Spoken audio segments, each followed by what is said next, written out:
الرحمن الرحيم الحمد لله رب العالمين والصلاة والسلام على سيدنا محمد وعلى آله وأزواجه وذريته أجمعين. We started looking at this.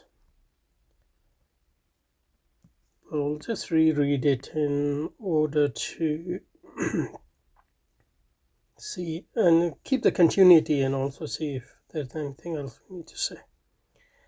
Thus you will see that it's because of this essential nature of feeling that while religion starts with feeling, what is the essential of nature of feeling it's talking about? That what is the other than feeling in which feeling may end? I answer consciousness of an object. Feeling is instability of an entire conscious self. So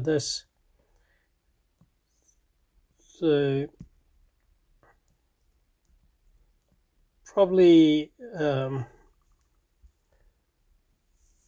Hawking is talking about is what we call, it's not really feeling, it's how do you find yourself in this world. So your maqam, or befindlichkeit, or befindlichkeit. So feeling is outward pushing. So it is naming feeling, which is more than feeling, obviously. Feeling is important in that, but feeling as a subjective thing or expressive thing is derivative of what he's calling feeling there. But anyway, thus you will see that it is because of this essential nature of feeling that while religion starts with feeling, so here he's just assuming that religion starts with feeling. And obviously you would have to say that religion is not transcendental, not transcendent phenomena. Transcendent phenomena. You would have to see, you would have to treat religion as an invention of human being. Like science, like physics, like poetry. That's how I started the first chapter anyway. As you will see that it is because of this essential nature of feeling that while religion starts with feeling, it has never in its history taken itself as a matter of feeling alone. So first he builds something on which seems false and then try to backtrack on that, and has constantly striven after metaphysics. So we talked a bit about this in the mystics' condemnation of intellect. And we'll talk about that too. Well, intellect has many conceptual meaning and many different reference or referential meanings. So which Sufi when Sufis condemn intellect, or criticize intellect, they criticizing a specific conception of intellect. And obviously Allah well knows that, but obviously he's limited. I don't know, maybe he changed his view, or maybe you can say that he's limited by the institutional and contextual and linguistic setting he is talking about. So he's talking other people's vocabulary, using their vocabulary, but then that's fairly dangerous. If you do that, you will buy into other people's vocabulary if you don't explicitly first deconstruct them. The mystic's condemnation of intellect as an organ of knowledge does not really find any justification in history of the mystic. So I don't know what he means by mystic in the first place, but he's talking about Sufis, and he's talking about all Sufis, so that's patently false. So, but Professor Hawking's passage just quoted has a wider scope than mere justification of idea and religion. The organic relation of feeling and idea throws light on the old theological controversy about verbal revelation which once gave so much trouble to Muslim thinkers is talking about Kalam al-Lafzi and Kalam al-Nafsi, but Kalam al-Lafzi and Nafsi, as we saw last time, as far as I understand, it's nothing to do with this issue. But let's say, what's this organic relationship between feeling and idea? So, feeling, what do we mean by feeling? Basically, he's relying here on modern philosophy and psychology.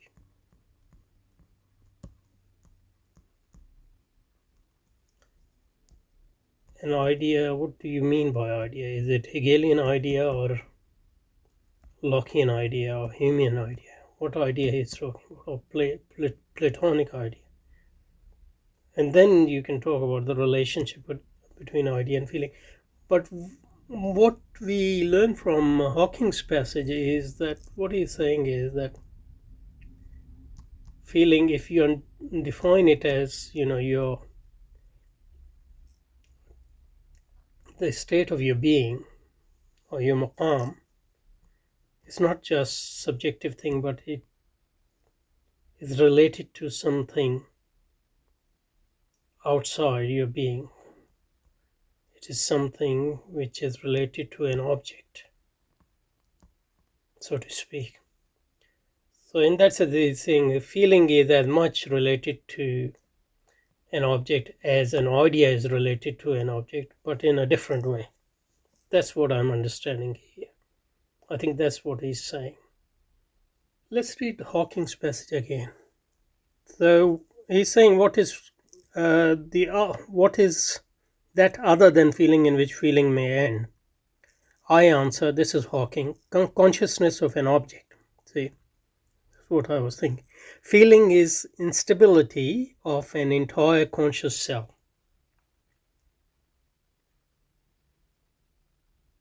Why conscious self? I mean, instability of your subconscious self as well, isn't it? And that then is fed into your consciousness. Because the object affects us at subconscious level, subconscious meaning at the level of the process which we are not always conscious of. Feeling is instability of an entire conscious self, and that which will restore the stability of the self lies not stability meaning, it's the idea that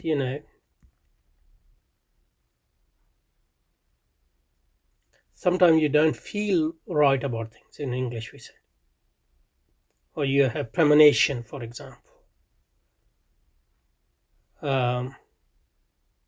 If things happen, it affects your whole being. So your environment is acting on you, and that instability doesn't settle down until you resolve some issues with your surroundings. So in that sense, what he's trying to say, the feeling is, unlike modern philosophical, at least some modern philosophical leanings, or feeling is as cognitive as idea, even the way they relate to the object is different. So this is something which later Heidegger said, and phenomenologists, especially Ponti, Merleau-Ponty said, etc. Yeah, I wonder whether Merleau-Ponty, this Hawking, had any influence on Ponty. So then he goes on to say that feeling is outward pushing, as idea is outward reporting. So they both are part of cognition.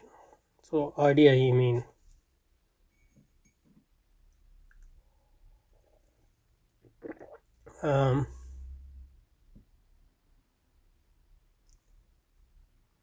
By idea, I don't know what he means, but some sort of relation, to more cognitive thing. Because Hume, for example, idea mean sense impression, isn't it?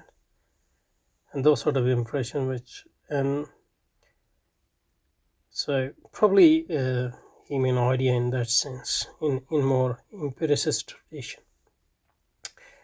Feeling is outward pushing, as idea is outward reporting, and no feeling is so blind as to have no idea of its own object. Yeah, so that's what I think. That's clear now. So the organic relation of feeling and idea throws light on the old. Oh, okay. Inarticulate feeling seeks to fulfill its destiny. An idea which in its turn tends to allow itself its own visible garments. Very poetic.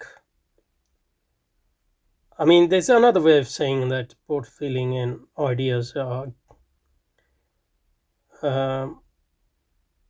cognitive. They have cognitive content,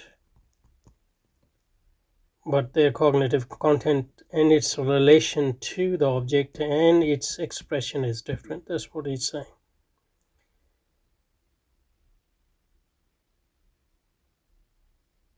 It is no more, oh, sorry. It is no more metaphor to say that the idea and word both simultaneously emerge out of the womb of feeling. Feeling in a more comprehensive sense, in the sense of Befindlichkeit. Okay, though I don't know whether he means that, or Iqbal or Hawking means this holistic view of feeling, but at least they don't mean something very subjective or expressive. That much is clear. So it is no more metaphor to say that the idea and word both simultaneously emerge out of the womb of feeling, though logical understanding cannot but take them as a temporal order and thus create its own difficulty by regarding them as mutually isolated, like idea and feeling. So it's just logical understanding, its poverty of its vocabulary, that it feels it thinks that feeling and idea is different. There is a sense in which the word is also revealed.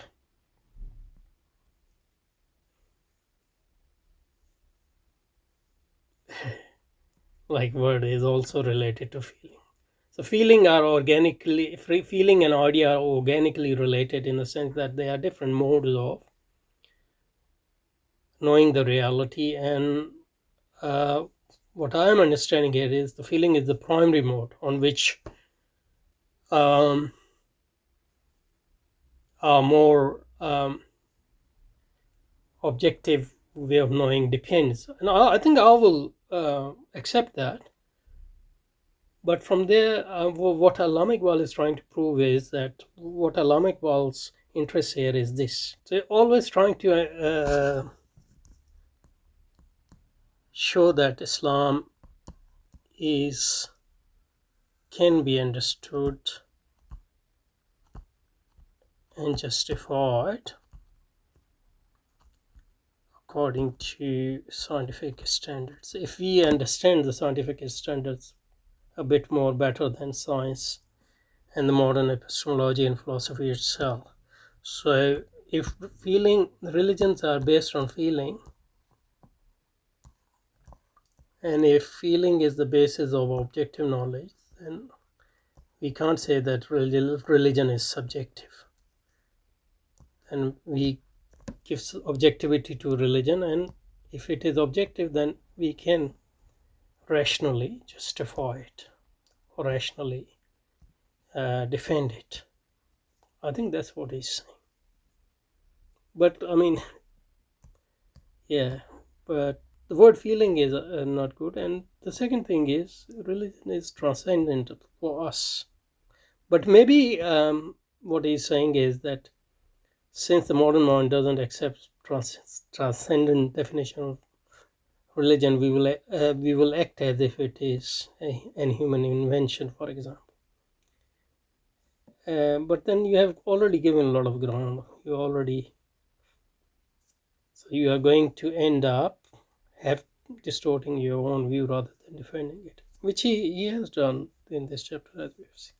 Anyway, this we can stop here, and then we will start with the fifth point, fifth and the last point in this chapter. I think we are getting close to the end of chapter 1. We have only 3 or 4 pages left. Okay.